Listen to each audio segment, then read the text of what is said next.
यहाँ पे हम करेंगे अब लेसन 14 जो कि रिपोर्टिंग के बारे में बात करता है। तो पहले रिपोर्टिंग क्या होती है और उसके बाद फाइनेंशियल रिपोर्टिंग और नॉन फाइनेंशियल रिपोर्टिंग के अंदर हमें क्या दिया गया।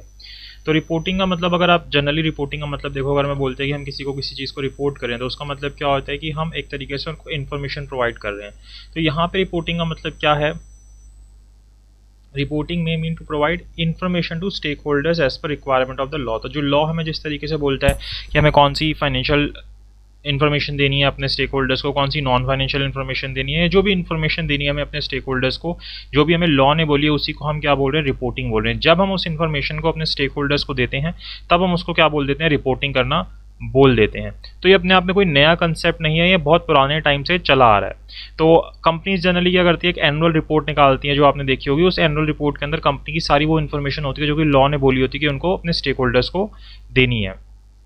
उसके अंदर कंपनी की जितनी भी एक्टिविटीज़ होती हैं पिछले साल के अंदर, फाइनेंशियल नॉन फाइनेंशियल, जितनी बोर्ड रिपोर्ट वगैरह सब कुछ उसके अंदर इंक्लूडेड होती है।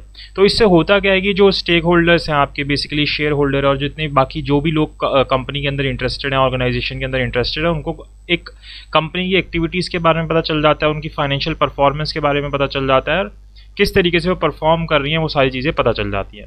तो अब जो हमारी फाइनेंशियल रिपोर्टिंग, जो रिपोर्टिंग है वो दो तरीके की है, एक फाइनेंशियल रिपोर्टिंग है, एक नॉन फाइनेंशियल रिपोर्टिंग है। फाइनेंशियल रिपोर्टिंग के अंदर बेसिकली होता क्या है, यहाँ पे ये एक प्रोसेस होता है, मतलब जो आपने याद करना है इसका, अगर आपको डेफिनेशन याद करनी है तो अपने आप में एक प्रोसेस है जिसके अंदर हम क्या करते हैं, स्टेटमेंट प्रोड्यूस करते हैं। क्या करते हैं, एक प्रोसेस है जिसके अंदर हम स्टेटमेंट प्रोड्यूस करते हैं जो कि डिस्क्लोज करती है ऑर्गेनाइजेशन के फाइनेंशियल स्टेटस को। तो फाइनेंशियल रिपोर्टिंग के अंदर क्या हो रहा है कि हम एक स्टेटमेंट प्रोड्यूस कर रहे हैं जो कि अपने आप में डिस्क्लोज कर रहा है, किस चीज़ को डिस्क्लोज कर रहा है, ऑर्गेनाइजेशन के फाइनेंशियल स्टेटस को। और ये सारे फाइनेंशियल स्टेटस किसको पता चल रहे हैं, मैनेजमेंट को, इन्वेस्टर्स को और गवर्नमेंट को। तो इसी को हम क्या बोल रहे हैं, फाइनेंशियल रिपोर्टिंग बोल रहे हैं। तो फाइनेंशियल रिपोर्टिंग क्या है, जो आपने याद रखना है अगर आपको डेफिनेशन लिखने को मिलती है तो फाइनेंशियल रिपोर्टिंग के अपने आप में एक प्रोसेस है। इस प्रोसेस के अंदर हम क्या होता है, स्टेटमेंट प्रोड्यूस करते हैं। उस स्टेटमेंट के अंदर हम क्या करते हैं, डिस्क्लोज करते हैं।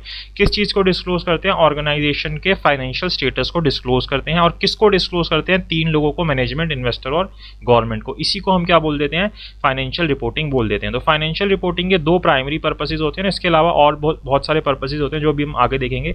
प्राइमरी पर्पसेज क्या है कि जो मैनेजमेंट है उसको हेल्प करना ताकि वो इफेक्टिव डिसीजन मेकिंग कर सके, कि जो डिसीजन है उसका इफेक्ट आ सके। तो फाइनेंशियल रिपोर्टिंग हेल्प करती है मैनेजमेंट को कि वो डिसीजन मेकिंग जो है वो इफेक्टिव ले सके। और दूसरी चीज़ जो जिसके अंदर ये हेल्पफुल होती है, सेकेंड जो इसका पर्पस होता है वो होता है financial reporting provide vital information about the financial health activity of the company to its stakeholders. तो जो स्टेक होल्डर्स हैं उनको पता चल जाता है कि कंपनी की फाइनेंशियल हेल्थ कैसी है और कंपनी की एक्टिविटीज़ क्या हैं। तो ये दो मेन प्राइमरी पर्पसेज होते हैं, यानी कि मैनेजमेंट को इफेक्टिव डिसीजन मेकिंग में हेल्प करना और स्टेक होल्डर्स को कंपनी की फाइनेंशियल हेल्थ और एक्टिविटीज़ के बारे में पता लगने देना। ये दो मेन प्राइमरी पर्पसेज होते हैं फाइनेंशियल रिपोर्टिंग के। और फाइनेंशियल रिपोर्टिंग क्या होती है, अपने आप में एक प्रोसेस होता है जिसके अंदर हम क्या करते हैं, जिसके अंदर हम क्या करते हैं, एक स्टेटमेंट प्रोड्यूस करते हैं। जो वो स्टेटमेंट क्या डिस्क्लोज करती है, फाइनेंशियल स्टेटस डिस्क्लोज करती है कंपनी का। किसको डिस्क्लोज करती है, मैनेजमेंट को, इन्वेस्टर्स को और गवर्नमेंट को। फिर दो प्राइमरी पर्पसेज होते हैं हमारे पास जिसके अंदर वो बेसिकली प्राइमरी पर्पसेस किसके लिए होते हैं, वो मैनेजमेंट के लिए और स्टेक होल्डर्स के लिए। मैनेजमेंट को क्या फ़ायदा होता है उससे, मैनेजमेंट इफेक्टिव डिसीजन मेकिंग कर पाता है फाइनेंशियल रिपोर्टिंग से, और स्टेक होल्डर्स को जो ऑर्गेनाइजेशन है उसकी फाइनेंशियल हेल्थ और एक्टिविटीज़ के बारे में इंफॉर्मेशन मिल जाती है। अब जो मेन कंपोनेंट्स अगर आपसे बोले जाते हैं कि मेन कंपोनेंट्स क्या है फाइनेंशियल रिपोर्टिंग के, तो ये 5 जो है मेन कंपोनेंट्स है फाइनेंशियल रिपोर्टिंग के। इसके अंदर क्या क्या आता है, सबसे पहले तो फाइनेंशियल स्टेटमेंट आपकी ज़रूर होनी चाहिए आपकी फाइनेंशियल रिपोर्टिंग के अंदर, क्योंकि यही तो मेन चीज़ है जो आप फाइनेंशियल्स अगर आप अपने दोगे फाइनेंशियल स्टेटस, इससे तो पता चलेगा। तो उसके अंदर क्या, फाइनेंशियल स्टेटमेंट के अंदर क्या आएगा, आपकी बैलेंस शीट आ जाएगी कंपनी की, statement of profit and loss, cash flow statement और and statement of change in stock holders equity, की कितनी स्टॉक होल्डर्स की इक्विटी में चेंज हुआ है। तो ये चीज़ आपकी पहली चीज़ आपको फाइनेंशियल रिपोर्टिंग के अंदर इंक्लूड करनी है, जो उसका कंपोनेंट एक तरीके से आप बोल सकते हो। दूसरी चीज़, नोट्स टू फाइनेंशियल स्टेटमेंट। जो फाइनेंशियल स्टेटमेंट के नोट्स टू होते हैं नीचे जिसके अंदर एक्सप्लेनेशन दी गई होती है, वो आपके होने चाहिए। तीसरी, क्वार्टरली एंड एनुअल रिपोर्ट। अब ये सबकी तो नहीं होगी, अगर कंपनी लिस्टेड है तो उसके लिए ज़रूरी होता है एनुअल और क्वार्टरली रिपोर्ट देना। देन चौथा, प्रोस्पेक्टस। और प्रोस्पेक्टस भी तभी आएगा जब कंपनी जो है वो आईपीओ के थ्रू गुजर रही है, गोइंग फॉर आईपीओ जा रही है। और पांचवी चीज़, मैनेजमेंट एंड डिस्कशन एनालिसिस आता है अगर कंपनी जो है वो पब्लिक कंपनी है। सबके लिए नहीं है, अगर कंपनी पब्लिक कंपनी है तभी ये आएगा। तो आपकी एक तो फाइनेंशियल स्टेटमेंट तो आई गई पूरी, नोट्स टू फाइनेंशियल स्टेटमेंट आ गई है, तो सबके लिए ही होगा। लेकिन quarterly annual report listed companies के लिए, प्रोस्पेक्टस जो आईपीओ से गुजर रही है, और मैनेजमेंट एंड डिस्कशन एनालिसिस जो कंपनीज पब्लिक कंपनीज है। तो ये सारी चीज़ें आपकी इंक्लूड होनी चाहिए। बाकी आप जब अपनी फाइनेंशियल रिपोर्टिंग कर रहे हो तो जो ICAI ने अकाउंटिंग स्टैंडर्ड दे रखे हैं और गाइडेंस नोट दे रखे हैं उनको आपको अप्लाई करना है फाइनेंशियल रिपोर्टिंग करते वक्त। अब इसके बाद आते हैं हमारे पास ऑब्जेक्टिव ऑफ फाइनेंशियल रिपोर्टिंग की। फाइनेंशियल रिपोर्टिंग की ऑब्जेक्टिव की है, क्यों हम इसको करते हैं। दो प्राइमरी पर्पसेस तो आपने देखे थे, अब इसके ऑब्जेक्टिव क्या है। देखो ये जनरली क्या करता है, मैनेजमेंट को, आगे वाला वर्ड सेम रहेगा, इन्फॉर्मेशन प्रोवाइड करता है, इन्वेस्टर्स को इन्फॉर्मेशन प्रोवाइड करता है, शेयर होल्डर्स को इंफॉर्मेशन प्रोवाइड करता है, उसके बाद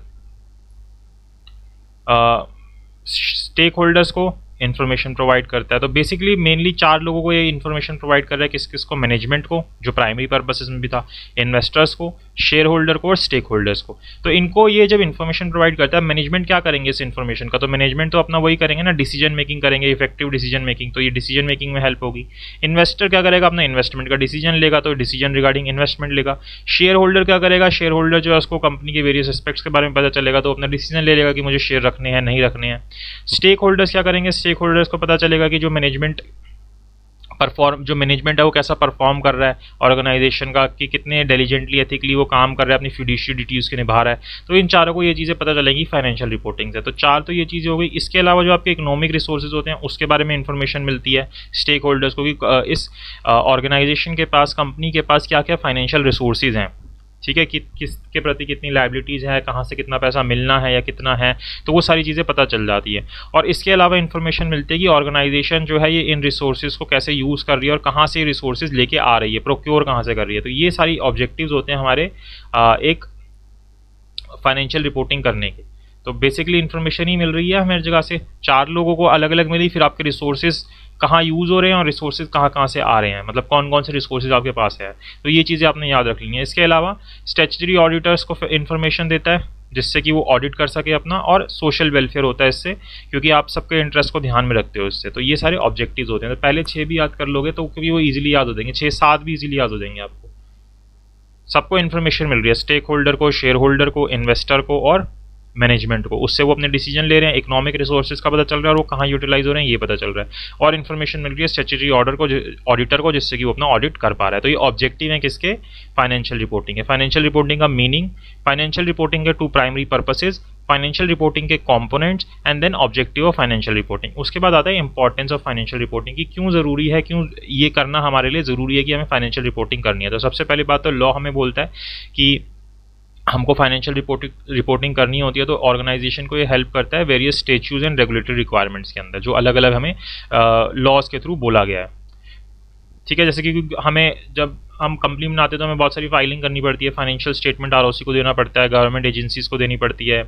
तो ये सारी चीज़ें अगर हमें करनी है तो उसके लिए हमें फाइनेंशियल रिपोर्टिंग करना ज़रूरी है। तो पहली चीज़ ये हो गई कि आपको जो आपकी रेगुलेटरी रिक्वायरमेंट्स है या स्टैच्यू की रिक्वायरमेंट है वो आपकी पूरी हो जाएगी। दूसरा, आपको स्टैच्यूटरी ऑडिट करने के अंदर हेल्प होगी, क्योंकि अगर फाइनेंशियल रिपोर्टिंग नहीं होगी तो आप अपना स्टैच्यूटरी ऑडिट नहीं कर पाओगे, जो कि CA ने करना होता है। उसके लिए उसको फाइनेंशियल स्टेटमेंट ही चाहिए होती है। तो दूसरी चीज़ ये हो गई। देन फाइनेंशियल रिपोर्ट्स के थ्रू आप क्या कर सकते हो, अपनी प्लानिंग, मतलब जो फाइनेंशियल प्लानिंग है, analysis, benchmarking and decision making, तो ये सारी चीज़ें आप किसके थ्रू कर सकते हो, फाइनेंशियल रिपोर्टिंग के थ्रू कर सकते हो। उसके बाद जो फाइनेंशियल रिपोर्टिंग होती है हेल्प करती है ऑर्गेनाइजेशन की कैपिटल रेज करने के लिए, domestic as well as overseas, की अपनी कंट्री में भी और हम इंडिया से बाहर भी इसी के थ्रू अपनी कैपिटल रेज कर सकते हैं, उनको शो करके कि हमारा जो स्ट्रक्चर है वो ऐसा है, हमारे पास ये चीज़ें हैं। देन फाइनेंशियल्स के ऊपर ही the public in large can analyze the performance of the organization. तो पब्लिक भी एनालाइज करते हैं कि इनकी ऐसी सिचुएशन, यानी कि अच्छा परफॉर्म कर रहे हैं, बुरा परफॉर्म कर रहे हैं या कैसा परफॉर्म कर रहे हैं। इसके अलावा जब आप बिडिंग करते हो, लेबर कॉन्ट्रैक्ट लेते हो, गवर्नमेंट सप्लाईज के अंदर पार्ट लेते हो, तो उसके लिए भी आपकी फाइनेंशियल रिपोर्टिंग चाहिए होती है। वहाँ पे आपकी सारी चीज़ें लगती हैं, फाइनेंशियल स्टेटमेंट या जितनी भी डॉक्यूमेंट्स हैं वो सारे लगते हैं। और इसके अलावा financial reporting also facilitate introspection of the organisation, अपने आप में ही देखने में हेल्प करता है कि आप किस तरीके से कहाँ पे क्या चीज़ में कमी कर रहे हो, कहाँ चीज़ पे क्या चीज़ नहीं है, तो ये सारी चीज़ें आपको पता चलती है। तो ये 7 इंपॉर्टेंस है फाइनेंशियल रिपोर्टिंग जो ईजिली याद हो जाएंगे, आप 2-4 बार रिवाइज करोगे और उसको लॉजिकली सोचोगे तो। उसके बाद लिमिटेशंस ऑफ फाइनेंशियल रिपोर्टिंग आती है। तो पहले आपको मीनिंग याद हो गया फाइनेंशियल रिपोर्टिंग का, देन उसके बाद 2 पर्पसेस हो गए, कंपोनेंट्स हो गए, ऑब्जेक्टिव हो गए, इंपॉर्टेंस याद होगी, एंड देन लिमिटेशन आती है। लिमिटेशन सिंपल सी है। लिमिटेशन भाई ये बात बोलती है कि जो फाइनेंशियल रिपोर्टिंग है बहुत पहले से शुरू हो गई थी, मतलब 1930s में शुरू हो गई थी और उसी चीज़ को हम आज भी फॉलो कर रहे हैं। तो अगर इन जनरल देखा जाए तो ये जो जो फाइनेंशियल रिपोर्टिंग का मॉडल है ये हमें क्या अप्रोच रखता है, ये अपनी बैकवर्ड लुकिंग रखता है कि भाई हम पहले क्या कर चुके हैं, हमारी परफॉर्मेंस कैसी हो चुकी है, तो उस तरफ जाता है, बैकवर्ड लुकिंग है। और ये हमें रेलिवेंट इन्फॉर्मेशन नहीं लेता आज के डिसीजन लेने के लिए। तो इसलिए ये इसकी एक कमी है कि हमें पहले की अभी हो गया इसके अंदर हम क्या कर सकते हैं, तो इस ये कमी है जिससे कि हम आज के डिसीजन इसके कारण नहीं ले पाते। तो ये अपने आप में क्या है, looking in the rear view mirror, जो ऐसे रियर व्यू मिरर पीछे देखने वाला शीशा होता है उसके अंदर देखने की तरह कि हमने पहले क्या किया था, हमें आगे की दिक्कतों के बारे में नहीं पता चलता। When in fact the road ahead is very turbulent and there is a huge impact on the company both societal and environmental, कि हमें नहीं पता कि आगे कितनी दिक्कतें हैं, कैसे क्या चीज़ें, ये सारी चीज़ें हमें इससे नहीं पता चलती। तो इससे कॉम्प्रिहेंसिव स्टोरी हमें नहीं मिल पाती फाइनेंशियल रिपोर्टिंग से। तो ये इसकी मेजर कमी है। तो आप इसके अंदर दो चीज़ें लिख सकते हो, एक तो ये बैकवर्ड लुकिंग होता है, इसके अंदर आप चाहे ये वाला फ्रेज लिख सकते हैं, और दूसरी बात आप ये लिख सकते हैं कि ये कॉम्प्रिहेंसिव स्टोरी हमें नहीं देता है। तो ये इसकी दो मेजर लिमिटेशंस है फाइनेंशियल रिपोर्टिंग की। तो यहाँ पे आपकी फाइनेंशियल रिपोर्टिंग ओवर होती है। देन आपके पास आती है non financial reporting. Non financial reporting क्या होती है? नॉन फाइनेंशियल रिपोर्टिंग एक तरीके से क्या है, फाइनेंशियल के अंदर आप फाइनेंस के बारे में बता रहे हो। Non financial reporting under the annual report is also being made by the companies. It contains the information related to companies performance during the previous year, की कंपनी ने कैसा परफॉर्म किया है पिछले साल के अंदर, उसके फ्यूचर प्रोजेक्शंस कैसे हैं, वो क्या क्या चीज़ें आगे फ्यूचर में करेगा, क्या क्या उसने अचीवमेंट किया है, क्या पेनल्टी उसके ऊपर लगी अगर किसी रेगुलेटर ने लगाई है। तो ये सारी चीज़ें स्टेक होल्डर को बताई जाती हैं, जिससे कि स्टेक होल्डर को पता चलता है कि अदर देन फाइनेंशियल चीज़ों के, मतलब जो उसकी बैलेंस शीट के अलावा क्या चीज़ कर रही है कंपनी। तो यहाँ पे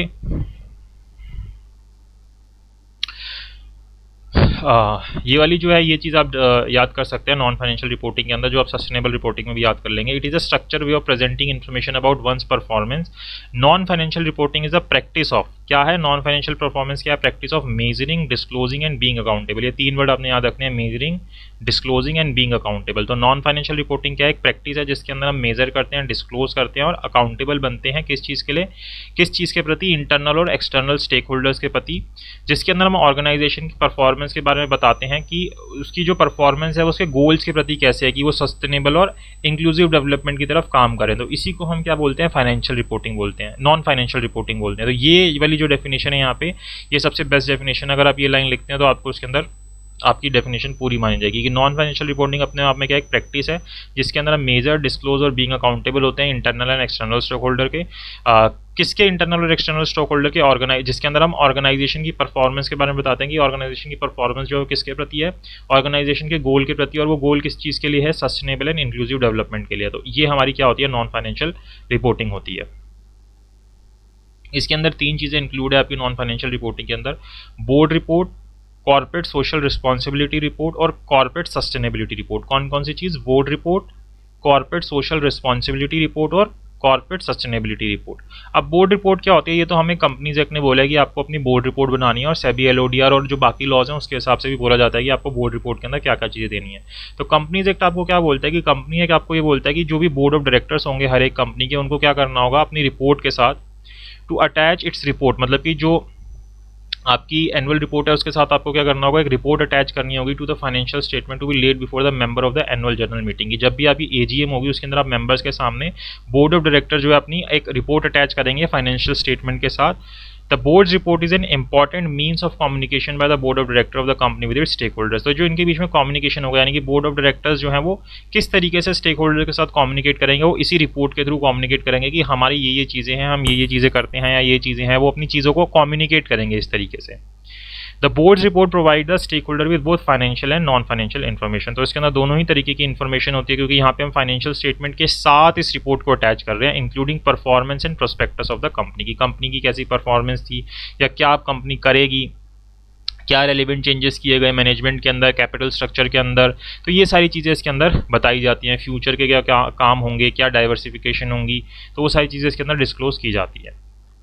तो अब कंपनीज एक्ट है एक तो हमारे पास 2013 का, जो कि मैंडेट करता है कुछ कुछ जो पर्टिकुलर चीज़ें आपको डिस्क्लोज करनी है अपनी बोर्ड रिपोर्ट के अंदर, वो चीज़ें आपको लिखनी ही पड़ेंगी।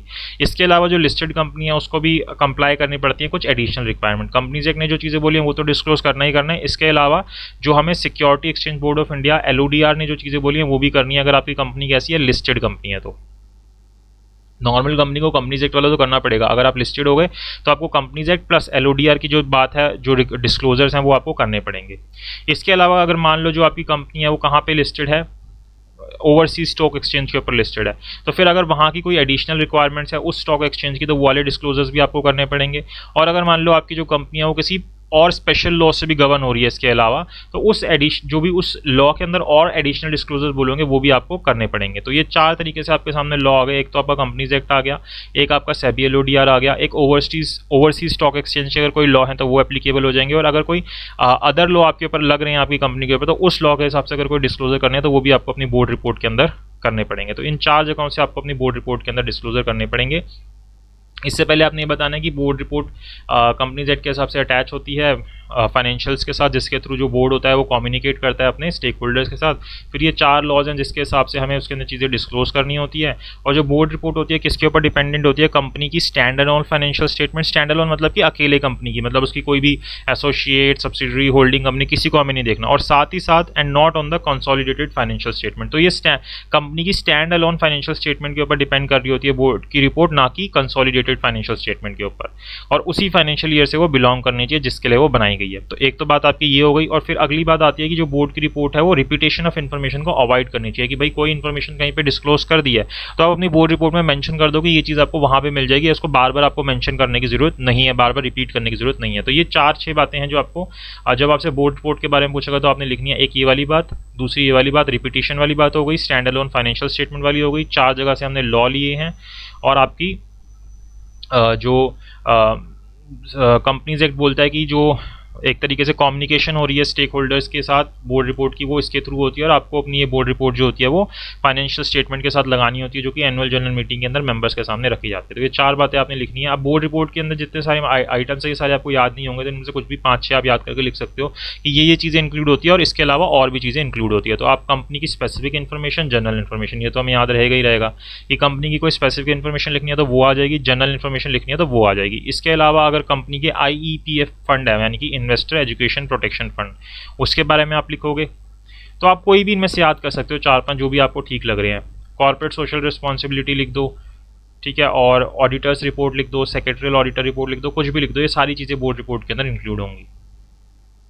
बोर्ड रिपोर्ट हमारी खत्म होती है तो पहली नॉन फाइनेंशियल रिपोर्टिंग के अंदर जो चीज़ इंक्लूड होती थी बोर्ड रिपोर्ट, उसके अंदर ये चीज़ें आपकी इंक्लूड होंगी। तो वो आपको क्लियर हो गया।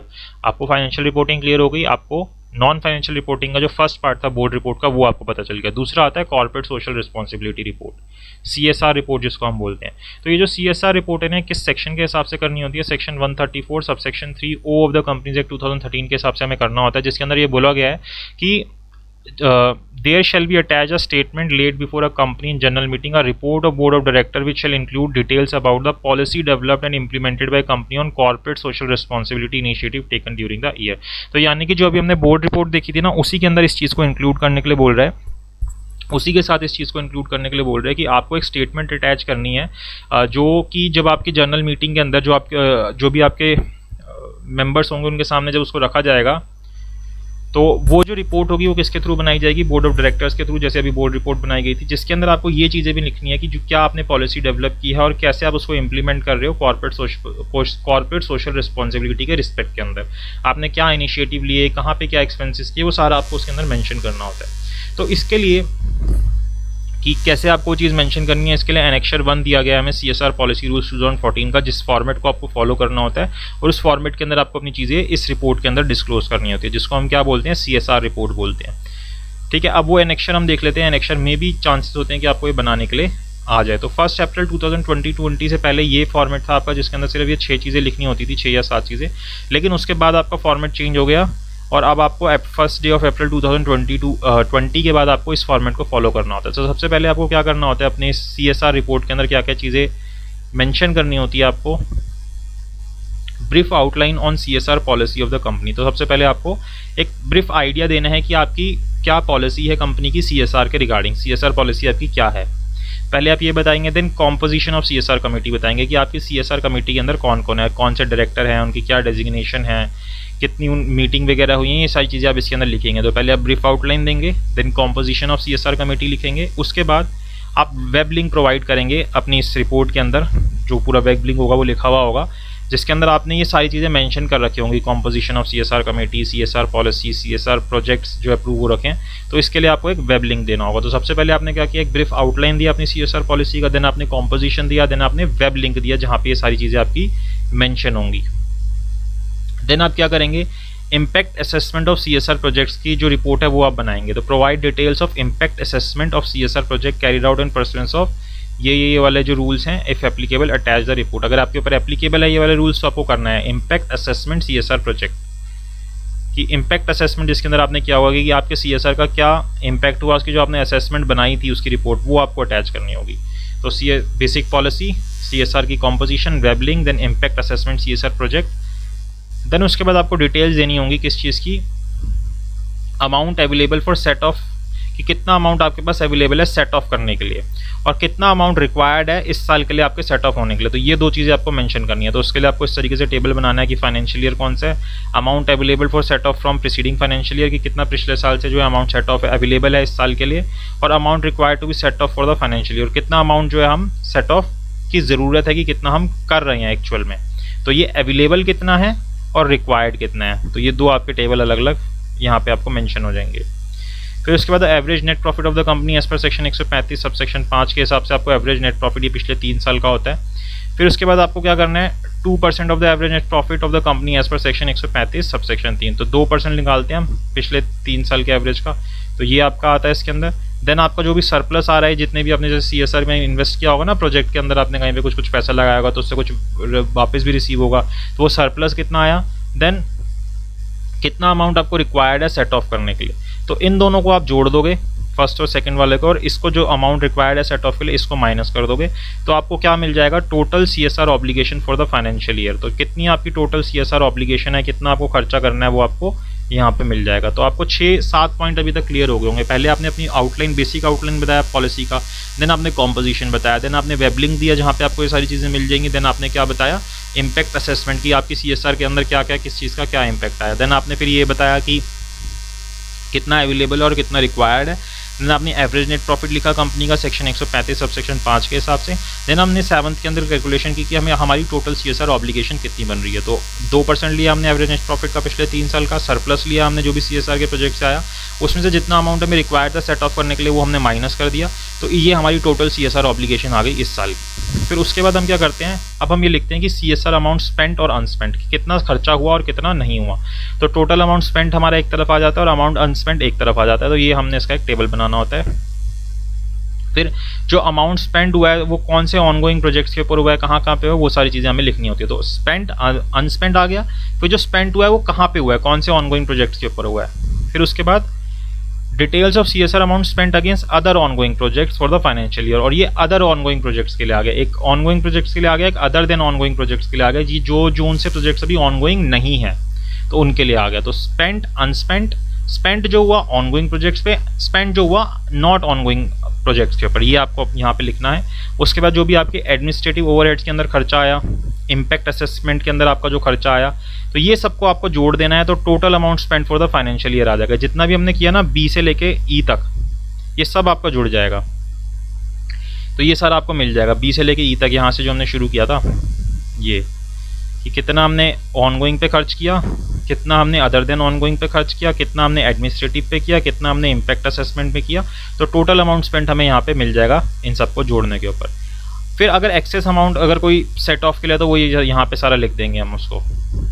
तो ये आपको टेबल याद करना पड़ेगा, मतलब ये वाली चीज़ें ना भी हो तो चल जाएगा, बट एक आपको हेडिंग टाइप याद करना पड़ेगा, मे भी आपसे पूछ सकता है। देन डिटेल्स ऑफ अनस्पेंड, स्पेंड की सारी चीज़ें आ गई, अब अनस्पेंड की CSR की डिटेल लिखोगे प्रीसीडिंग 3 फाइनेंशियल ईयर्स कि कितना कौन से फाइनेंशियल ईयर का है, ठीक है। अमाउंट ट्रांसफ़र अनस्पेंड, कितना अमाउंट ट्रांसफ़र हुआ था, तो इस तरीके से आपको ये पूरा भरना होगा।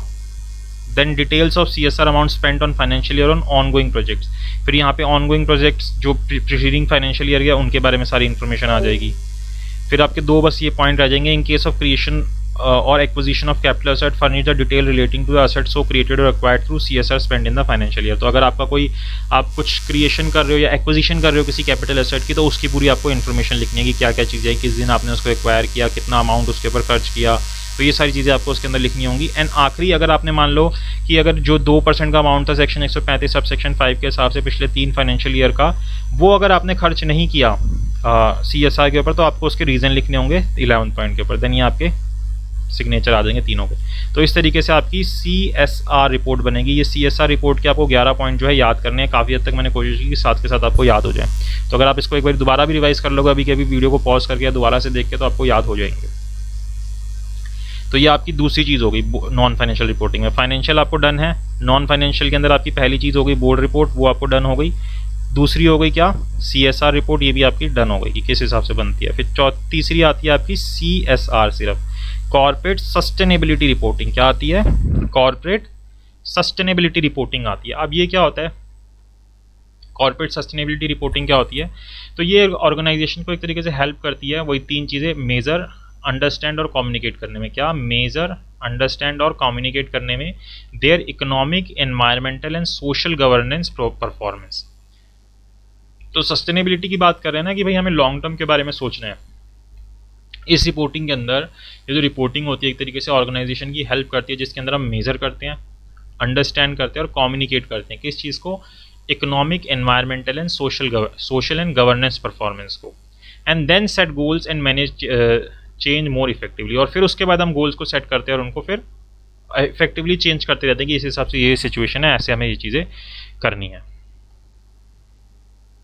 अब इसके जो बेनिफिट्स होते हैं इंटरनल एक्सटर्नल, दो तरीके के होते हैं सस्टेनेबिलिटी रिपोर्टिंग के। तो इंटरनल बेनिफिट्स आते हैं आपके पास और एक्सटर्नल बेनिफिट्स आते हैं। इंटरनल क्या होते हैं कि आपको और अच्छे से अंडरस्टैंडिंग हो जाती है, रिस्क एंड अपॉर्चुनिटीज़ के बारे में पता चल जाता है।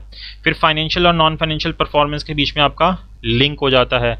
उसके बाद influence long term management strategy and policy and business plans. तो आपके लॉन्ग टर्म जो मैनेजमेंट स्ट्रेटेजी होती है उसके ऊपर इन्फ्लुएंस आता है। तो ये इंटरनल बेनिफिट हो रहा है, रिस्क एंड अपॉर्चुनिटी को अच्छे से समझ रहे हो, फाइनेंशियल और नॉन फाइनेंशियल परफॉर्मेंस लिंक हो रही है, लॉन्ग टर्म मैनेजमेंट स्ट्रेटेजी जो आपकी सही से इन्फ्लुएंस हो रही है, streamlining process, reducing cost and improving efficiency. तो एक तरीके से आपकी कॉस्ट रिड्यूस हो रही है, प्रोसेस जो है वो स्ट्रीमलाइन हो रहा है, सारी चीज़ें एकदम सही से बैठ रही हैं और एफिशिएंसी जो है आपकी बढ़ रही है। Then benchmarking and assessing sustainability performance with respect to laws, norms, codes, performance standards and voluntary initiative। कि आप ये असेस करते हो कि जो आपकी परफॉर्मेंस है वो क्या लॉ के हिसाब से, नॉर्म्स के हिसाब से, इन सब के हिसाब से सही बैठ रही है या नहीं बैठ रही है। और आखिरी में avoiding being implicated in publicise environment, social and governance failures. कि आपके ऊपर कोई केस वगैरह नहीं चलेगा पब्लिसाइज एनवायरमेंट के अंदर। तो एनवायरमेंट मतलब पब्लिसाइज नहीं होगा आपका कोई एनवायरमेंटल, सोशल या गवर्नेंस फेलियर के कारण। तो ये आपको इंटरनल बेनिफिट होंगे अगर आप क्या करते हो, कॉर्पोरेट सस्टेनेबिलिटी रिपोर्टिंग करते हो। तो कॉर्पोरेट सस्टेनेबिलिटी रिपोर्टिंग की डेफिनेशन ही है जो आपने याद करनी है। देन इंटरनल बेनिफिट्स और एक्सटर्नल बेनिफिट 4 होते हैं। क्या, एक तो आपका जो नेगेटिव एनवायरमेंट होता है वो खत्म हो जाता है, negative environmental, social and government impact जो है वो खत्म हो जाते हैं। ESG आपने याद रखना है कि बेसिकली सस्टेनेबिलिटी रिपोर्टिंग के अंदर ESG की हर जगह पे बात होती है। तो इकोनॉमिक, सोशल एंड गवर्नेंस की बात हो रही है। तो ये जो नेगेटिव है ना, इसके अंदर ये सारी चीज़ें खत्म हो जाती है, मिटिगेट हो जाती हैं।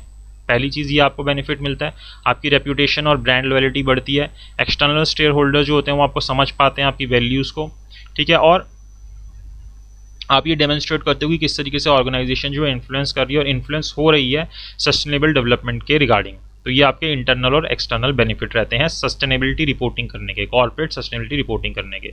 तो अब इसके क्या की ड्राइवर्स है जिसके कारण आप करते हो, ऐसे ही तो कोई नहीं करेगा किसी चीज़ को। तो कुछ ये ड्राइवर्स आप बोल सकते हो जिसके कारण सस्टेनेबिलिटी रिपोर्टिंग कोई भी ऑर्गेनाइजेशन करती है।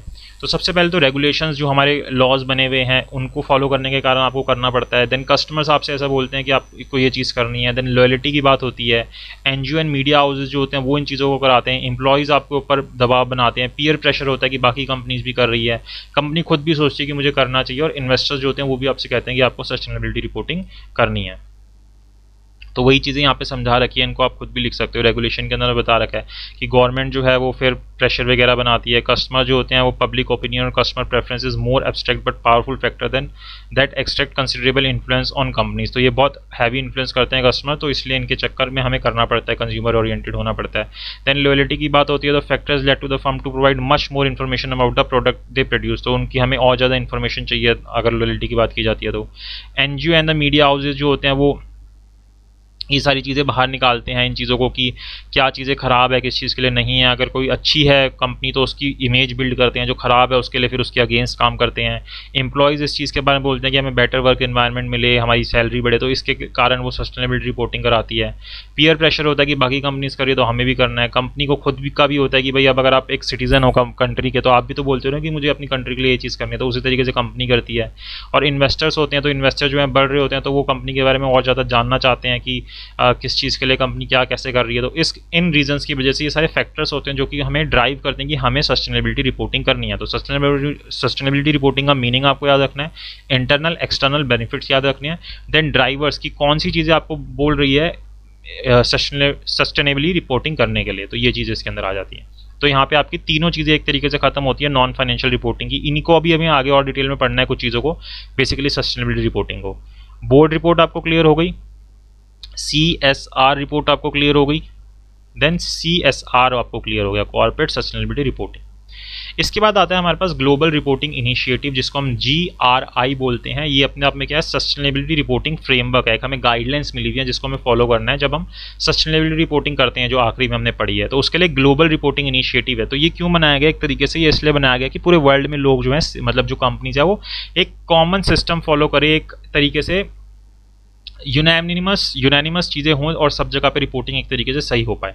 तो sustainability reporting and help organization to, वही सेम आपकी डेफिनेशन आ जाएगी जो आपने सस्टेनेबिलिटी रिपोर्टिंग की पढ़ी पहले। तो measure, understand, communicate their ESG, यहाँ पे ESG भी याद कर सकते हो, economic, environmental, social and governance performance, और फिर उस हिसाब से वो गोल सेट करते हैं और उनको चेंज करते हैं इफेक्टिवली। तो ये आपकी वही सस्टेनेबिलिटी रिपोर्टिंग की डेफिनेशन आ गई पहले। तो देन जो सस्टेनेबिलिटी रिपोर्ट होती है वो क्या करती है, वो की प्लेटफॉर्म होती है for communicating sustainability performance and impacts, whether positive और नेगेटिव की। उनके जो परफॉर्मेंस की है उसके कारण उनके पॉजिटिव इम्पैक्ट आए, नेगेटिव इम्पैक्ट आए, ये सारे भी हम पहुंचा पाते हैं। तो ये सारी चीज़ें इसके अंदर हो जाती है।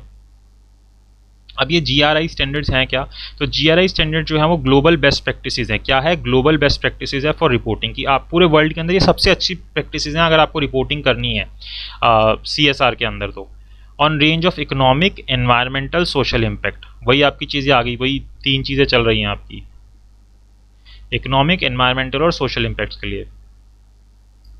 यही चीज़ आपने यहाँ पे रिपीट करनी है इसके अंदर। तो अब GRI जो स्टैंडर्ड्स होते हैं वो किसके ऊपर डिपेंड करते हैं, या क्या चीज़ें इसके अंदर इंक्लूड होती है, मल्टी स्टेक होल्डर इनपुट, कि आपको अलग अलग स्टेक होल्डर से इनपुट मिलता है, record of use and endorsement, इनको हम समझते हैं कि ये क्या है। तो सबसे पहले मल्टी स्टेक होल्डर इनपुट है कि जो अप्रोच है वो किसके ऊपर बेस्ड है, ये जो हमने GRI बनाई है मल्टी स्टेक होल्डर एंगेजमेंट के ऊपर। हमने अलग अलग स्टेक होल्डर्स को इन्वॉल्व करके इस अप्रोच को डेवलप किया है। तो ये बेस्ट कॉम्बिनेशन है technical expertise and diversity of experience to address the need of all report makers and users. तो हमने अलग अलग जैसे जो भी जिनको भी ये चीज़ें समझ आती है उनसे ये सारी हमने कंट्रीब्यूशन लेके इसको डेवलप किया है। रिकॉर्ड यूज एंड एंडोर्समेंट की, इसको इतना ज़्यादा यूज़ किया जाता है, मतलब वर्ल्ड के अंदर जो वर्ल्ड की 250 कॉर्पोरेशन है, जो मेजर 250 कॉर्पोरेशन है, वो 92% जो है सस्टेनेबिलिटी रिपोर्टिंग कर रही हैं, सस्टेनेबल परफॉर्मेंस को रिपोर्ट कर रही हैं, और उनमें से 74% जो है वो GRI स्टैंडर्ड्स को ही यूज़ कर रही हैं। तो इसलिए ये जो GRI स्टैंडर्ड्स यूज़ करना हमारे लिए इंपॉर्टेंट हो जाता है। Then government reference and activities की, गवर्नमेंट भी जो है हमें रेफर करती है कि हमें इन्हीं को फॉलो करना चाहिए GRI स्टैंडर्ड्स को।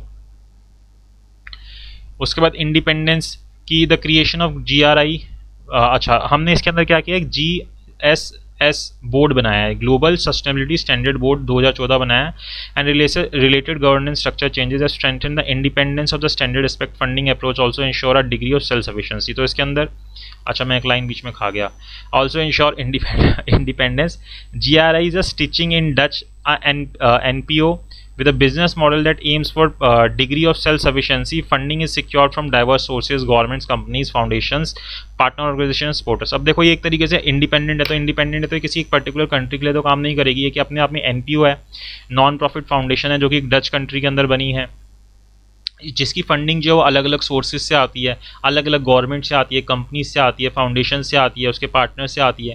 तो इसका मतलब कोई एक पर्टिकुलर व्यक्ति तो इन्फ्लुएंस नहीं कर सकता इसको। तो ये अपने आप में क्या है, इंडिपेंडेंट है। इसके लिए हमने एक बोर्ड बना रखा है जो कि इस स्ट्रक्चर को देखता है और इसके अंदर जो भी चेंजेस लाने की जरूरत है इस रिपोर्टिंग के अंदर वो चीज़ें करता है, स्टैंडर्ड्स के अंदर चेंज लेके आता है। And then shared development cost, सबने मिलकर बनाया उसको, तो सबकी डेवलपमेंट कोस्ट है इसके अंदर, तो इसलिए हमको फॉलो करना ज़रूरी है। तो ये एक तरीके से चीज़ें हैं जो इन्वॉल्व है इसके अंदर, जिसके कारण हमें जीआरआई स्टैंडर्ड जो है वो फॉलो करने चाहिए। किन किन के कारण? मल्टी स्टेक होल्डर से इनपुट मिला हुआ है, इसका रिकॉर्ड यूज़ है, बहुत ज़्यादा यूज़ होता है, गवर्नमेंट रेफरेंस है इसके अंदर, इंडिपेंडेंट है ये अपने आप में, और शेयर डेवलपमेंट कॉस्ट है इसके अंदर। देन जीआरआई स्टैंडर्ड जो है हमारे पास 3 है, जो यूनिवर्सल स्टैंडर्ड है जीआरआई के वो बेसिकली 3 है, जिसके अंदर जीआरआई 101, जीआरआई 102, जीआरआई 103 आता है। सबसे पहले फाउंडेशन है, जिसके अंदर हमें बता रखा है कि क्या स्टार्टिंग पॉइंट होगा हमारे जीआरआई स्टैंडर्ड का, कि हमें क्या किस पॉइंट से हमें इसको यूज़ करना है। दूसरा हमें दे रखा है जनरल डिस्क्लोजर, इसके अंदर हमें कंटेक्चुअल इन्फॉर्मेशन देनी होती है ऑर्गेनाइजेशन की। और तीसरी चीज़ आती है मैनेजमेंट अप्रोच। मैनेजमेंट अप्रोच के अंदर हमें क्या आता है, हमें ये किस चीज़ के लिए यूज़ होता है, इसके अंदर हम डिस्क्लोज करते हैं कि किस तरीके से जो ऑर्गेनाइजेशन मैनेजर्स हैं वो चीज़ों के ऊपर इम्पेक्ट करते हैं। तो ये इस तरीके से 3 हमारे पास यूनिवर्सल स्टैंडर्ड्स हैं जीआरआई के, जो अभी हम यूज़ करते हैं। तो इसके भी इंटरनल एक्सटर्नल बेनिफिट्स है, इसके सेम इंटरनल एक्सटर्नल बेनिफिट्स है जो आपने सस्टेनेबिलिटी रिपोर्टिंग के अंदर पढ़े थे, सीएसआर के अंदर जो पढ़े थे ना, कॉर्पोरेट सस्टेनेबिलिटी रिपोर्टिंग के अंदर, वही सेम आपको इसके बेनिफिट्स लिखने हैं, कुछ भी चेंज नहीं है इसके अंदर। तो आपने एक बार याद कर लिया, आपका सेम यहाँ पे आ जाएगा। Then sustainability reporting framework in India की अगर हम बात करें तो बेसिकली एमसीए ने वॉलेंटरी गाइडलाइंस लॉन्च की थी 2009 के अंदर सस्टेनेबिलिटी रिपोर्टिंग के regarding. This voluntary CSR policy address 6 core elements, तो इसके अंदर 6 मेन बातें की गई हैं जो वॉलेंटरी गाइडलाइंस है। तो ये 6 बातें इसके अंदर दी गई है: care for all stakeholders, ethical functioning, respect for workers right and welfare, respect for human rights, respect for environment and activities for social and inclusive development. तो टू टेक दिस फर्दर, एक 2009 के अंदर हमने ये चीज़ निकाली MCA ने, तो इसको और आगे बढ़ाया 2011 के अंदर एमसीए ने इशू किए क्या, नेशनल वॉलेंटरी गाइडलाइंस ऑन, वही SEE, यहाँ पे बी नहीं आया, जी नहीं आया आपका, social environmental and economic responsibility which encourage reporting on environment social and governance, यहाँ पे आ गया। तो इसके लिए नेशनल वॉलेंटरी गाइडलाइंस इशू की 2011 के अंदर। तो ये बेसिकली हमको फॉलो करनी होती है, और जिसके अंदर हमारे पास मेन चीज़ क्या आती है, BRR रिपोर्ट आती है, बिजनेस रिपोर्टिंग जो हमारे पास रिपोर्ट है ये इसके अंदर आती है, जो हमको यूज़ करनी होती है अपनी एनुअल रिपोर्ट के अंदर इस रिपोर्टिंग को करने के लिए, सस्टेनेबिलिटी रिपोर्टिंग को करने के लिए। तो जो हमारे पास सेबी LODR है उसने मैंडेट किया कि ये जो BRR रिपोर्ट है, BRR जो बनानी होती है टॉप 1000 लिस्टेड एंटिटीज़ को बनानी ही बनानी है, जिसके अंदर वो अपने इनिशिएटिव्स के बारे में लिखेंगे जो उन्होंने एनवायरनमेंट, सोशल एंड गवर्नेंस के रिगार्डिंग लिए हैं, ESG के रिगार्डिंग लिए हैं। तो BRR रिपोर्ट इनके लिए मैंडेटरी है टॉप 1000 लिस्टेड एंटिटीज़ के लिए। तो ये एक सेबी का सर्कुलर भी आया 2012 के अंदर, जिसके अंदर कुछ चीज़ें सेबी ने दी, डेटेड में 2021, अच्छा 2021 के अंदर आया, सॉरी मैंने 12 बोल दिया, 2021 10 मई को आया, जिसके अंदर कुछ चीज़ें यहाँ पे बोली गई business responsibility and sustainability reporting के बारे में। हमारे पास पहले क्या थी, BRR थी, सिर्फ बिजनेस रिस्पॉन्सिबिलिटी रिपोर्टिंग, लेकिन इसके अंदर हमने इसको क्या कर दिया, BRSR कर दिया इसको हमने 2021 के अंदर, जिसका मतलब क्या हो गया, business responsibility and sustainability reporting. इसके अंदर हमें क्या बोल रखा है कि रिसेंट टाइम के अंदर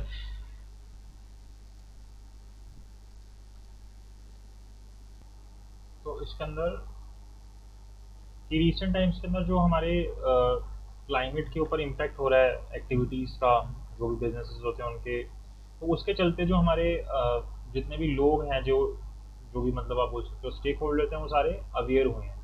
तो इसके लिए हमें क्या करनी है, ऐसी चीज़ें अडॉप्ट करनी है कंपनीज को भी, ऑर्गेनाइजेशंस को भी, कि उनका जो इम्पैक्ट है वो क्लाइमेट के ऊपर कम से कम आए।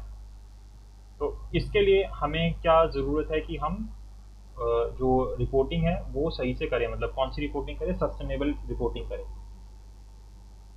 सस्टेनेबिलिटी रिलेटेड फैक्टर से रिपोर्टिंग करें। दूसरी चीज़ आती है कि सेबी ने भी अपना एक सर्कुलर निकाला 2015 के अंदर, जिसके अंदर उन्होंने BRR का फॉर्मेट बताया, जो कि बाद में चल के क्या बना, BRSR बन गया।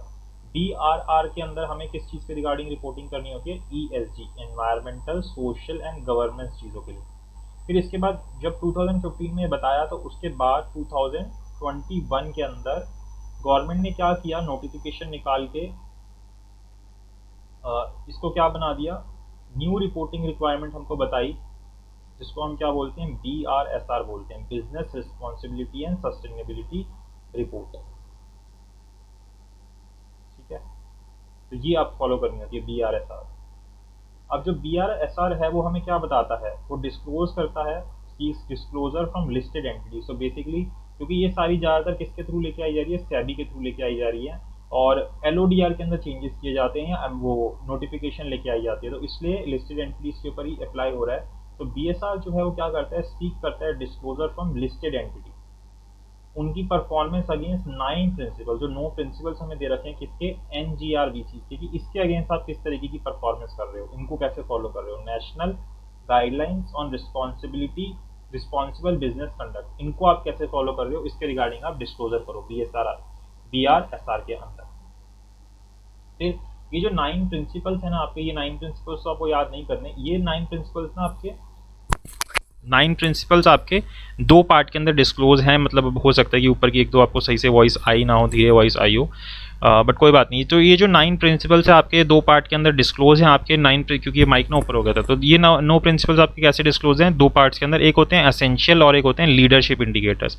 तो एसेंशियल वाले कैसे होते हैं, एसेंशियल वाले होते हैं जो कि आपको करने हैं मैंडेटरी बेसिस पे, कि इसके बारे में आपको अपनी BRSR के अंदर बताना ही बताना है। और दूसरे कौन से होते हैं, वॉलेंटरी बेसिस पे होते हैं, जो कि आपको लीडरशिप इंडिकेटर जिनको हम बोलते हैं। आपको ठीक लगता है तो बताइए, आपको नहीं बताने तो मत बताइए। तो लिस्टेड एंटिटी जो है should endeavour to report the leadership indicators also, तो ये लिस्टेड एंटिटीज को बोला है कि आपको पूरी कोशिश करनी है कि आपको लीडरशिप इंडिकेटर्स को भी रिपोर्ट करना है। वो तो मैंडेटरी है ही है जो एसेंशियल वाले हैं, लेकिन जो लीडरशिप वाले हैं वो भी आप कोशिश कीजिए कि उनके बारे में भी आप रिपोर्टिंग करें। The BRSR is intended towards having quantitative and standardized disclosure on ESG parameters. तो बेसिकली जो BRSR है उसकी क्या इंटेंशन है, वो क्वांटिटेटिव और स्टैंडर्डाइज डिस्क्लोजर चाहता है ESG पैरामीटर्स के ऊपर, ताकि हम क्या कर सकें, कंपेरेबिलिटी कर सकें अक्रॉस कंपनीज की, अक्रॉस सेक्टर्स और टाइम की। इस टाइम पे ये चीज़ थी, इस टाइम पे ऐसी है, इस सेक्टर के अंदर ऐसा है, इस सेक्टर में ऐसा है, इस कंपनी के अंदर ऐसा है, इस कंपनी में ऐसा है, तो आप ये चीज़ें कंपेयर कर सको। तो ये सबके लिए हेल्पफुल होगा अगर ये चीज़ें की जाएंगी तो। और जो listed entities already preparing and disclosing sustainability report based on internationally accepted reporting framework, जैसे कि GRI, SASB, TCFD या इंटीग्रेटेड रिपोर्टिंग, में cross reference the disclosure made under such framework to the disclosure sought under BRSR। तो उसके अंदर वो cross reference दे सकते हैं कि ये देखो ये चीज़ ना BRSR में भी मांगी गई है, तो हमने ये चीज़ यहाँ पे मेंशन कर दिया इंटीग्रेटेड रिपोर्ट में, या TCFD के अंदर, या GRI के अंदर, या SASB के अंदर। अगर आप इनको पहले से ही फॉलो कर रहे हो तो एप्लीकेबिलिटी बता रहा है कि जब ये अमेंडमेंट हुई है तो फाइनेंशियल ईयर 2022-23 से जो BRSR है वो आपके लिए मैंडेटरी है फाइल करने के लिए, अगर आप टॉप 1000 लिस्टेड कंपनीज के अंदर आते हैं। And shall replace the existing BRR जो 2015 के बेसिस पे थी, उसको रिप्लेस करके अब आपको क्या करना है, BRSR को फॉलो करना है। तो फाइनेंशियल ईयर 2021-22 के लिए तो ये वॉलेंटरी है, 2022-23 से फिर ये क्या हो जाएगी, मैंडेटरी हो जाएगी। यानी कि 21-22 में आप BRR को ही फाइल कर सकते हो, लेकिन 22-23 से आपको मैंडेटरीली BRSR को फाइल करना पड़ेगा, business responsibility and sustainable reporting.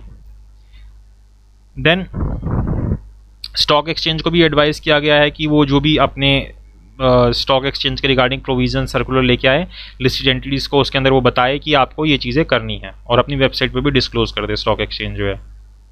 तो ये सारी चीज़ें हमें बता रखी है इसके अंदर। कौन सी रिपोर्टिंग थी ये हमारी, reporting frameworks in India, sustainability reporting frameworks in India की किस तरीके से आपको करना है। तो MCA ने पहले जो 2015 में दिया था तो वो BRR दिया था, और 2021 के अंदर अब जो दिया वो BRSR दिया है, जो कि अब आपको फॉलो करना होता है। ESG के ऊपर ही फोकस करते हैं मेनली ये।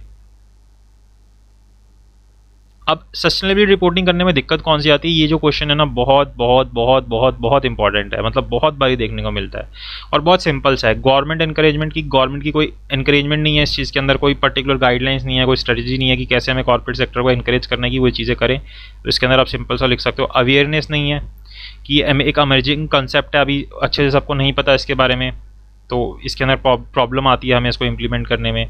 जितने प्रोफेशनल्स होते हैं, BODs होते हैं, मैनेजमेंट होते हैं, उनको नहीं पता इसके बारे में अभी। देन एक्सपर्टीज़ नहीं है इसके अंदर हमारे पास अभी। अपने आप में एक नया कंसेप्ट है, तो अभी एकदम से एक्सपर्ट बनने के लिए टाइम लगता है ना, तो अभी इसके अंदर एक्सपर्ट नहीं है, तो इसलिए एक प्रॉब्लम आती है। और इन्वेस्टर बिहेवियर की, इन्वेस्टर को कोई मतलब रहता नहीं है इससे, तो इसलिए फिर हम भी ज़्यादा इसके अंदर इंटरेस्ट जो है डालते नहीं। तो ये 4 रीज़न है जिस वजह से ये सस्टेनेबिलिटी रिपोर्टिंग नहीं हो पाती, और ये बहुत इंपॉर्टेंट है, पूछता है, बहुत बारी पूछता है। तो इसके अंदर आपको चारों पॉइंट याद रखने हैं, गवर्नमेंट के इंकरेजमेंट नहीं है, अवेयरनेस नहीं है, एक्सपर्टीज़ नहीं है, और इन्वेस्टर का बिहेवियर जो है वो उसके प्रति नहीं है। इन 4 रीजन्स की वजह से सस्टेनेबिलिटी रिपोर्टिंग नहीं हो पाती।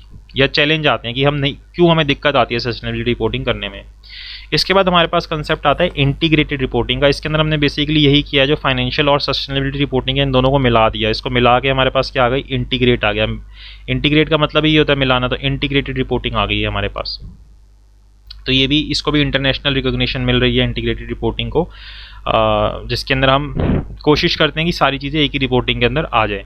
तो इसका मेन जो फोकस होता है ना, वैल्यू क्रिएशन के ऊपर होता है। आपको वैल्यू क्रिएशन वर्ड इसके अंदर सबसे मेन याद रखना है कि इसके अंदर हम वैल्यू क्रिएशन करते हैं। तो इंटीग्रेटेड रिपोर्टिंग क्या है, ऑर्गेनाइजेशन के थ्रू होती है, जिसके अंदर हम कम्युनिकेट करते हैं कि कैसे उनकी स्ट्रेटेजी जो है वो गवर्नेंस, परफॉर्मेंस, यानी कि कैसे उनकी जो स्ट्रेटेजी है गवर्नेंस और परफॉर्मेंस है, तीन चीज़ें हैं, SGP, कैसे उनकी स्ट्रेटेजी, गवर्नेंस और परफॉर्मेंस जो है वो क्या कर रही है, क्रिएशन कर रही है सस्टेनेबल वैल्यू का। किसका क्रिएशन कर रही है, सस्टेनेबल वैल्यू का, शॉर्ट, मीडियम और लॉन्ग टर्म के अंदर। इसी को हम क्या बोलते हैं, इंटीग्रेटेड रिपोर्टिंग बोलते हैं। तो ये क्या है, अपने आप में ऑर्गेनाइजेशन के थ्रू होती है, जिसके अंदर ऑर्गेनाइजेशन कम्युनिकेट करती है किस चीज़ के रिस्पेक्ट में, उनकी स्ट्रेटेजी, गवर्नेंस और परफॉर्मेंस के रिस्पेक्ट में, कि कैसे ये तीन चीज़ें जो हैं क्रिएशन ऑफ सस्टेनेबल वैल्यू कर रही है शॉर्ट, मीडियम और लॉन्ग टर्म के अंदर।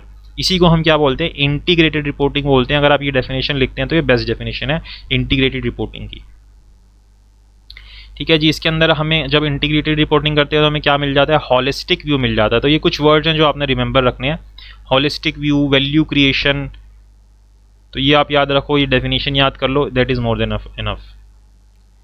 और फिर इसके अंदर हमारे पास क्या आता है कि जिसके अंदर हम एक वैल्यू शेयर कर रहे हैं, को क्रिएशन कर रहे हैं। इसके अलावा इंटीग्रेटेड रिपोर्टिंग के अंदर हमें और क्या चीज़ें कंसीडर करनी होती है। पहली चीज़, an organization's value creation potential depend on the ability to identify all of the resources available to it, कि हम क्या आइडेंटिफाई कर पा रहे हैं कि हमारे पास क्या क्या रिसोर्सेज अवेलेबल है। तो पहली चीज़ हमें ये देखनी है कि identify all the resources available, चाहे वो टेंजिबल हैं, इंटेंजिबल हैं, जो ऑर्गेनाइजेशन के पास या किसी थर्ड पार्टी के पास हैं, तो उनको हम आइडेंटिफाई कर पा रहे हैं या नहीं कर पा रहे। दूसरी चीज़, any value created including that which benefit society as a whole has the potential to impact on the organization's value and profitability. अगर कोई भी वैल्यू क्रिएट हो रही है जिससे बेनिफिट को मतलब सोसाइटी को बेनिफिट हो रहा है, तो उसका जो इम्पैक्ट है वो हमारी ऑर्गेनाइजेशन के ऊपर भी पड़ेगा। और तीसरी चीज़, organization that communicated strategy to the market and quantifies this broader contribution में will be stimulating value creation on itself. तो ऐसी ऑर्गेनाइजेशन जो अपनी स्ट्रेटजीज को मार्केट के अंदर कम्युनिकेट करेगी, वो अपने आप में खुद ही एक वैल्यू क्रिएशन कर रही है। तो इन तीन चीज़ों को भी हमें इंक्लूड करना होता है इंटीग्रेटेड रिपोर्टिंग के अंदर। तो इंटीग्रेटेड रिपोर्टिंग की आपने डेफिनेशन लिखनी है, होलिस्टिक व्यू के बारे में बताना है, वैल्यू क्रिएशन के बारे में बताना है, एंड देन इन तीन चीज़ों को इंक्लूड करना है। कौन स्टेक होल्डर्स होते हैं, तो वही जो बाकी में होते हैं वही स्टेक होल्डर्स यहाँ पे आ रहे हैं, ऑर्गेनाइजेशन, इन्वेस्टर और बाकी कस्टमर, एम्प्लॉय, रेगुलेटर, सोसाइटी, ये सब आपके क्या हैं, की स्टेक होल्डर्स हैं। Then integrated reporting and governance के अंदर इसके पिलर्स ऑफ गवर्नेंस होते हैं कि इनके ऊपर जो है आपकी इंटीग्रेटेड रिपोर्टिंग डिपेंड करती है। अकाउंटेबिलिटी, ट्रांसपेरेंसी, स्टीवर्डशिप और इंटीग्रिटी। अकाउंटेबिलिटी का मतलब क्या हो गया कि आपको क्लैरिटी रखनी है कि किसकी क्या रोल है और किसकी क्या रिस्पॉन्सिबिलिटी है ऑर्गेनाइजेशन के अंदर।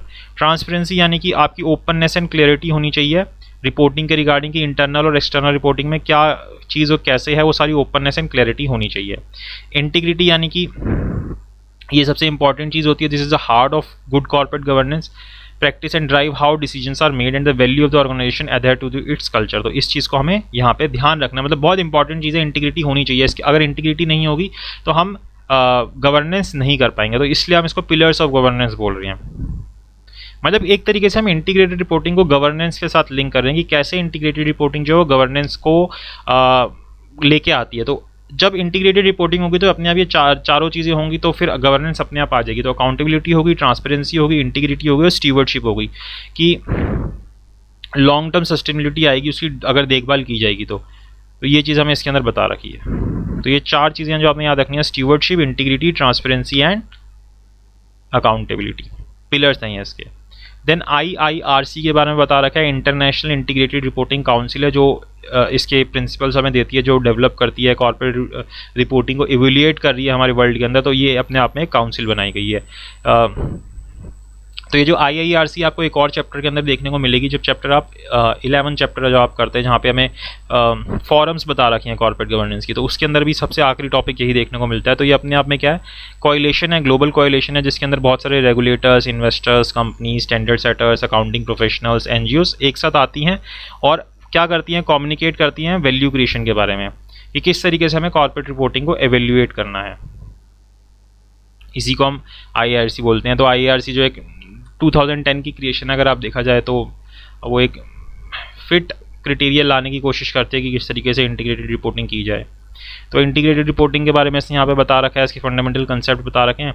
ये अभी जब नीचे पढ़ोगे उसके अंदर क्लियर हो जाएगा आपको। तो फ्रेमवर्क के अंदर तो दो चीज़ें आती हैं, एक तो हम ऐसी इन्फॉर्मेशन आइडेंटिफाई करते हैं जो कि हमें अपनी इंटीग्रेटेड रिपोर्ट के अंदर इंक्लूड करनी है जिससे कि वैल्यू क्रिएट हो। और दूसरी बात कि प्राइमरीली तो ये प्राइवेट सेक्टर के ऊपर एप्लीकेबल होता है, प्रॉफिट कंपनीज के ऊपर एप्लीकेबल होता है, लेकिन जो NPOs होती हैं, पब्लिक सेक्टर होती हैं, वो भी इसको अप्लाई कर सकती हैं, अडॉप्ट कर सकती हैं। तो इसके गाइडिंग प्रिंसिपल्स हैं कि क्या क्या चीज़ें हम इसके अंदर होती हैं जो अब जब आप इंटीग्रेटेड रिपोर्टिंग करते हो कि किस तरीके से आपको अपनी इन्फॉर्मेशन को प्रेजेंट करना है। सबसे पहली बात तो स्ट्रेटेजिक फोकस होना चाहिए, ठीक है, यानी कि आपको इनसाइट देना है अपनी ऑर्गेनाइजेशन का, अपनी की ऑर्गेनाइजेशन की स्ट्रेटेजी कैसी है वो सब आपको बताना है कि कैसे आप वैल्यू क्रिएट करोगे शॉर्ट मीडियम लॉन्ग टर्म के अंदर जो आपकी डेफिनेशन होती है। इन्फॉर्मेशन की कनेक्टिविटी के बारे में बता रखा है कि जो इंटीग्रेटेड रिपोर्ट है वो कैसे होनी चाहिए, होलिस्टिक पिक्चर शो करनी चाहिए जिसके अंदर आपकी सारी चीज़ें आपस में कनेक्टेड होनी चाहिए, जितने भी फैक्टर्स हैं जिससे आपकी वैल्यू क्रिएट हो रही है। स्टेक होल्डर रिलेशनशिप जो है वो आपका सही से मेंटेन होना चाहिए, आपको शो करना है। उसके अंदर मेटेरियलिटी होनी चाहिए, ऐसी चीज़ें डिस्क्लोज करनी है जो कि मटेरियल है, जो कि इंपॉर्टेंट है। कंसाइसनेस आपको दिखानी है कि जो रिपोर्ट है वो कंसाइस होनी चाहिए, ऐसा नहीं कि आप जानबूझ के उसको बढ़ाए जा रहे हो। रिलायबल और कंप्लीट होनी चाहिए, उसके ऊपर आप भरोसा कर सको और हर एक एक्सपेक्ट के अंदर वो कंप्लीट हो, कुछ भी उसके अंदर छूटे ना। कंसिस्टेंट होनी चाहिए और कंपेरेबल होनी चाहिए कि आप उससे जो आपकी कंपनी है उसके अंदर भी आप कंपेयर कर सको और इंटर कंपेरिजन भी आप उसके अंदर कर सको। तो ये चीज़ें आपको ध्यान रखनी है जब आप इंटीग्रेटेड रिपोर्टिंग कर रहे हैं। तो कंटेंट एलिमेंट्स आ जाते हैं कि इसके 8 कंटेंट एलिमेंट होते हैं जो कि एक दूसरे से लिंक्ड हैं और ये आपके उसके अंदर होने चाहिए। Organizational overview and external environment, यानी कि जो ऑर्गेनाइजेशन है वो क्या करती है और उसके क्या सर्कमस्टांसेस है जिसके अंदर वो ऑपरेट करती है। गवर्नेंस के बारे में, बिजनेस मॉडल क्या है उसका, ठीक है, रिस्क एंड अपॉर्चुनिटीज़ क्या क्या हैं उसको, स्ट्रेटेजी एंड रिसोर्सेज एलोकेशन की क्या उसकी स्ट्रेटेजी और क्या उसके पास रिसोर्सेज हैं, उसका क्या आउटलुक है और उसकी बेसिस ऑफ प्रेजेंटेशन क्या है। तो ये सारी चीज़ें हमको ध्यान रखना है। 6 कैपिटल डिस्क्लोजर्स आते हैं, ये इंपॉर्टेंट है, ये आपसे कोई पूछ सकता है कि क्या क्या कैपिटल डिस्क्लोजर्स होते हैं। तो एक तो फाइनेंशियल कैपिटल डिस्क्लोजर है जो हमें IRC ने बता रखा है कि आपके पास भाई पैसे से रिलेटेड क्या क्या चीज़ें हैं, डेट, इक्विटी, ये सब चीज़ें। मैन्युफैक्चर कैपिटल होती है आपकी कि आप क्या क्या चीज़ें बना सकते हैं, फिजिकल ऑब्जेक्ट जो चीज़ें आप बना सकते हैं जो आपके पास अवेलेबल है। इंटेलेक्चुअल हो गया आपका जो R&D हो गया, ठीक है, जितनी आपकी भी इस तरीके की जो प्रॉपर्टी हो गई सस्टेनेबल, ये मतलब जो भी आपकी इंटेंजिबल आप बोल सकते हो वो आ जाएगी। ह्यूमन कैपिटल आ गई आपके पास कितने कॉम्पिटेंट स्टाफ है, उनको आप कैसे मोटिवेट कर रहे हो। सोशल कैपिटल हो गई कि आप कम्युनिटी के अंदर किस तरीके की चीज़ें कर रहे हो। और नेचुरल कैपिटल हो गई कि आप कैसे समाज के अंदर एनवायरनमेंट के लिए काम कर रहे हो, उनको साफ हवा, पानी, ये सारी चीज़ें दे पा रहे हो। तो ये सारी चीज़ें आपको, ये 6 कैपिटल के बारे में आपको डिस्क्लोज करना होता है। बेनिफिट्स क्या हैं इसके, इससे आपका डिसीजन मेकिंग इंप्रूव हो जाता है, ठीक है, रेपुटेशन बढ़ जाती है, एफिशिएंट रिपोर्टिंग हो पाती है, एम्प्लॉय एंगेज रहते हैं और ग्रोस मार्जिन आपका बढ़ जाता है। फिर ये लिस्टेड एंटिटीज़ के लिए अलग से यहाँ पे बताया गया जो 6 फरवरी 2007 के अंदर आया था, जिसके बारे में हम पहले पढ़ चुके हैं। तो वो आपका एप्लीकेबल हो जाएगा क्योंकि ये 2017 में आया था, तो इसके अंदर BRR के बारे में बता रखा था, तो वो आपको फॉलो करना है क्योंकि अब वो लिस्टेड एंटिटी के ऊपर भी एप्लीकेबल होता है। इसके अंदर वही सब चीज़ें आपकी रिपीट की हुई हैं वैसे तो, बट आपको वही फॉलो करना है, तो इसको आपको पढ़ने की ज़रूरत नहीं है, ठीक है। फिर आपके यहाँ पे ना डिफरेंस बता रखे हैं इंटीग्रेटेड रिपोर्टिंग, सस्टेनेबिलिटी रिपोर्टिंग और फाइनेंशियल रिपोर्टिंग के अंदर। तो पहले मीनिंग बता रखा है, तो मीनिंग आपको तीनों का याद है। देन इन्फॉर्मेशन है, इसके अंदर हमें कौन सी इन्फॉर्मेशन मिलती है, फाइनेंशियल नॉन फाइनेंशियल दोनों मिलती है। इसके अंदर प्राइमरी नॉन फाइनेंशियल मिलती है और ये तो फाइनेंशियल है तो फाइनेंशियल ही मिलेगी इसके अंदर। इसका फोकस किसके ऊपर रहता है, पास्ट, प्रेजेंट एंड फ्यूचर के ऊपर रहता है। ये बैकवर्ड लुकिंग है, पीछे देखते हैं हम इसके अंदर, और ये बैकवर्ड और प्रेजेंट लुकिंग दोनों है। इसका पर्पस क्या है कि ये फाइनेंशियल कैपिटल के बारे में बताते हैं कि कैसे वैल्यू क्रिएट हो रही है, क्योंकि इंटीग्रेटेड के अंदर हम वैल्यू क्रिएशन की ही बात कर रहे थे। इसके अंदर हम एंटिटी के सोशल, एनवायरमेंटल इम्पैक्ट, स्ट्रेटजी, गोल, इन सब के बारे में देखते हैं और इसके अंदर हम देखते हैं कि फाइनेंशियल स्टेटमेंट को हम बेसिकली देख रहे हैं तो उसको एवेल्यूएट करते हैं पास्ट, करंट और फ्यूचर परफॉर्मेंस के लिए। इसकी ऑडियंस कौन रहती है, तो इसके अंदर अब जितने भी इंटरेस्टेड लोग होते हैं फाइनेंशियल, जो भी फाइनेंशियल कैपिटल प्रोवाइड कर रहे हैं और जो भी इंटरेस्टेड है वो सब उसके अंदर होते हैं। मल्टी स्टेक होल्डर्स होते हैं और बेसिकली फाइनेंशियल के अंदर शेयर होल्डर और इन्वेस्टर को इंटरेस्ट रहता है। तो ये हमारा एक चैप्टर यहाँ पे कंप्लीट होता है। मुझे लगता है समझ आया होगा आपको, हमने काफ़ी जल्दी की हैं चीज़ें। अगर आपको समझ आया तो फिर हम नेक्स्ट टॉपिक जो है स्टार्ट करते हैं।